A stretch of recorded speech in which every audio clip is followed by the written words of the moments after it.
Hey everyone, today I'm going to teach you how to change your Steam library location. Without any further ado, let's get started. First, open your Steam app and log in with your credentials. Once you're logged in and the main Steam interface appears, direct your attention to the upper left corner of the window. You'll see a menu labeled Steam. Go ahead and click on it, and from the drop-down menu that appears, select Settings. This will open up Steam's configuration panel where you can manage various aspects of your client. Once the settings window opens, look at the left panel. You'll notice several categories listed there. Click on Storage. This section is specifically designed to help you manage where your games and content are stored on your computer.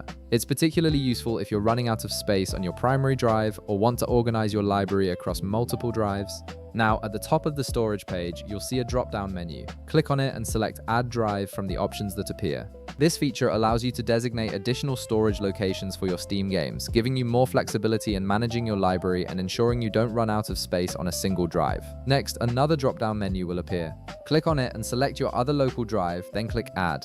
This action registers the new drive with Steam, making it available as a storage location for your games. The process usually takes just a moment, and once completed, you'll see the new drive listed among your storage options. Now that you've added the new drive, click the drop-down menu again. This time, select the local drive you just added. You'll want to make this your default location so that all future game installations automatically use this drive instead of your original one. On the right side of the screen, you'll notice a three dotted lines icon. Click on it to reveal additional options for the selected drive. From the menu that appears, select Make Default.